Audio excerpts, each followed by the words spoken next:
Dans un lointain village vivait une méchante sorcière qui s'appelait Rania Mystica.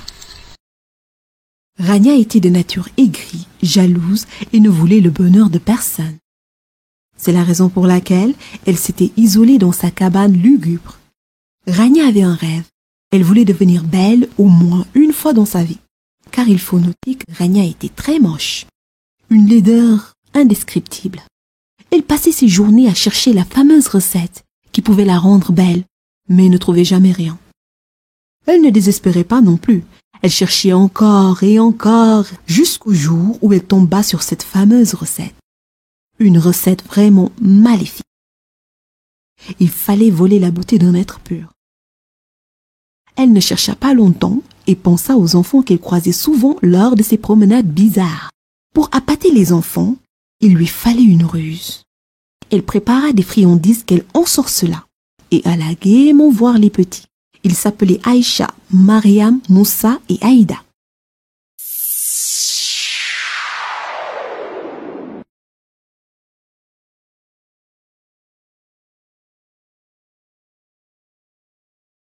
Approchez, approchez, mes jolis mignons. Voici des douceurs. Qui c'est qui en veut? Moi! Et Rania commença à chanter son horrible chanson. Beauté, beauté, viens à moi, viens à moi.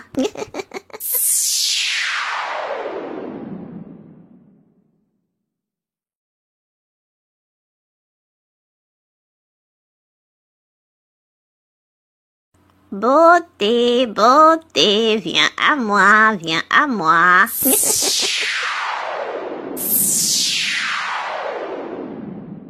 Les visages de Aïcha et Mariam changeaient, tandis que Rania embellissait. Moussa hésitait à prendre les bonbons, et Rania le rassura. Allez, mon petit, n'aie pas peur. C'est juste des bonbons.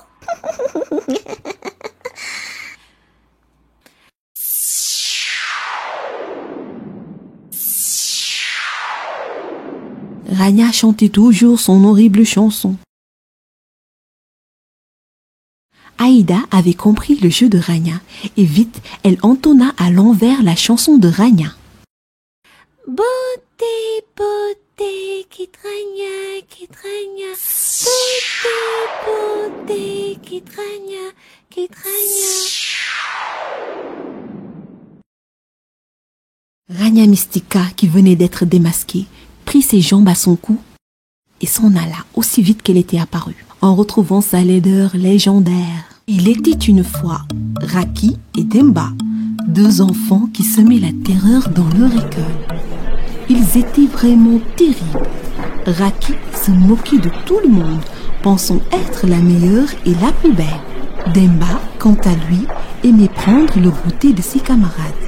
Ce matin-là, Raki s'adonnait à son jeu favori. Oh, mais regardez-moi celle-là. Avec ses couleurs fades. Elle ressemble à rien du tout. Oh my God. Dès qu'elle aperçut Rama, elle ne pouvait s'empêcher de se moquer de ses chaussures. Encore ces chaussures horribles. Il n'y en avait pas à ta taille. En tout cas, elles sont très moches. Et Rama, toute honteuse, s'en alla en priant qu'on ne la remarque pas.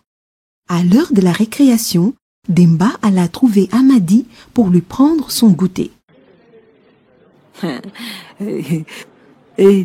Dis-moi, qu'est-ce que t'as comme goûter? Ce sont des crêpes au poulet. J'adore les crêpes au poulet. Allez, donne-le-moi.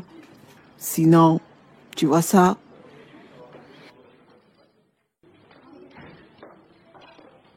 J'aime quand on m'obéit. Je vais me régaler aujourd'hui des crêpes au poulet. Dépités par ce qu'ils venaient de subir, Rama et Amadi se plaignaient. Abdou, le jardinier qui n'avait rien raté de leur discussion, leur fit comprendre qu'il ne fallait pas se laisser faire. Mais qu'est-ce que j'ai faim? Mais où est ton goûter? Bah, Demba l'a mangé. Oh, ils sont vraiment pas gentils. Moi, Raki s'est encore moqué de mes chaussures. Je vais finir par ne plus les porter. Et tu vas arrêter de les porter parce qu'on se moque de toi. Ça n'a pas de sauce. Et toi, tu veux mourir de faim? Chaque jour, tu offres gratuitement ton goûter? Passez une bonne journée, les enfants. Prenez soin de ces belles fleurs. Et réfléchissez bien à ce que je vous ai dit, hein? Ayant écouté les paroles sages de Abdou, Rama et Amadi étaient chacun déterminés à se défendre contre les intimidateurs.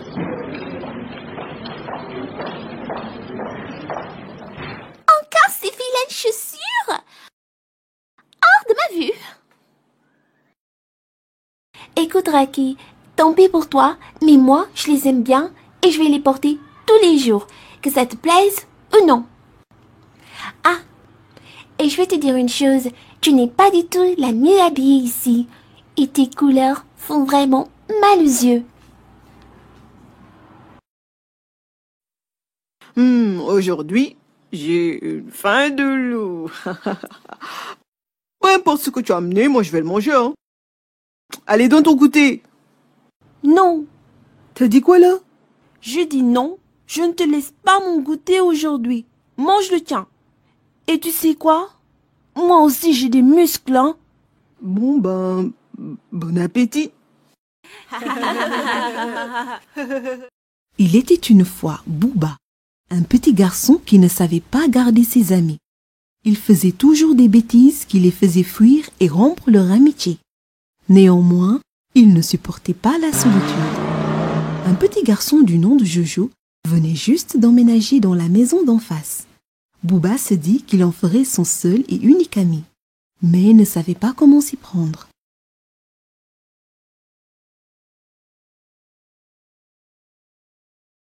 Il se mettait à l'entrée de sa maison et l'espionnait.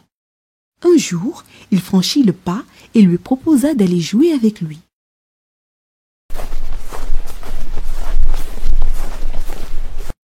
Salut, j'habite juste en face. Ça dirait de venir jouer avec moi? J'ai des tas de jouets. Ah ouais? Tu as les petites voitures de rallye? Oui, bien sûr. J'ai des tas de voitures. Oh, c'est super! On se voit cet après-midi alors! Il suait à grosses gouttes car il n'avait pas de jouet à présenter à son ami, mais pensa que tout n'était pas perdu. L'après-midi, il se dirigea vers le magasin de jouets en choisissant les plus beaux. Il attendit que le vendeur soit occupé avec une cliente pour se faufiler discrètement vers la sortie, ne sachant pas que ce qu'il venait de faire était très grave. Il se promit de les ramener dès qu'il finira de jouer avec.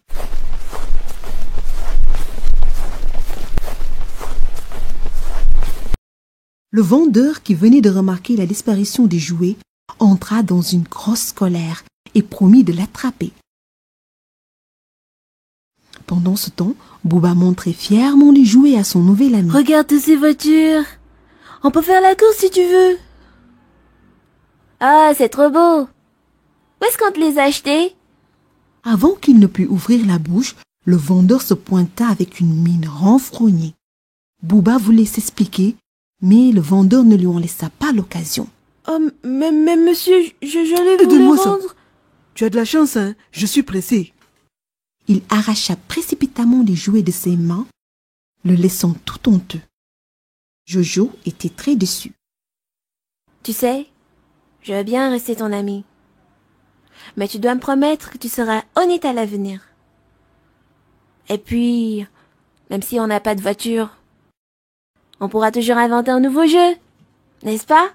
Je te le promets. On joue à quoi maintenant? Mais depuis lors, Bouba était devenu un garçon exempt. Il était une fois un pauvre homme qui s'appelait Souris. Il vivait avec sa femme Maï dans une maison dont une partie du toit était endommagée. Heureusement qu'il y avait un grand manguier qui était juste devant sa porte. Il lui donnait de l'ombre quand le soleil tapait fort, mais aussi des mangues juteuses. Souris voulait devenir riche coûte que coûte. Il ne supportait pas d'être cité parmi les infortunés du quartier. Quelques années plus tard, Souris avait amassé une fortune considérable. Il parvint à réaliser son plus grand rêve, qui était de transformer sa petite maison en un palace imposant. En fait, Souris n'aimait pas la présence de ce grand arbre, ce manguier-là qui empêchait de voir sa luxueuse demeure. Il avait oublié les temps de misère et l'importance du manguier. L'idée qui trottait dans sa tête était de couper l'arbre. Ce fameux manguier dont il pense qu'il ne lui servait plus à rien. Il se mit devant sa maison et appela sa femme Maï. Maï, Maï, Maï, Maï, tu trouves pas qu'il y a quelque chose qui gêne un peu? Une chose qui empêche nos voisins là-bas d'apercevoir ma belle maison. Hé, Souris, je ne vois pas où tu veux en venir des... Hé, toi là, Maï, c'est pas la peine, quoi. Tu ne remarques rien. Je dis, tu ne vois pas qu'il y a quelque chose qui empêche les gens d'admirer notre palace, hein? Hé, Souris, j'ai laissé ma série préférée pour venir t'écouter. Tu vas pas me dire une bonne fois pour toutes ce que tu veux me dire là? Bon, voilà. Je veux couper cet arbre-là. Le manguier devant notre maison, je veux le couper. Souris, je ne pense pas que ce soit une bonne idée de... Réfléchis bien. Toi là, Maï, va regarder ta série. Vas-y, vas-y. Quant à moi, j'ai déjà appelé la batteuse.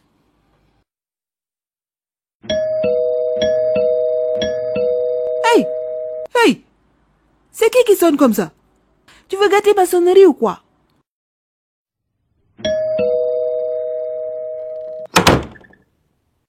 Monsieur, c'est Doumbia. On est venu pour couper les arbres.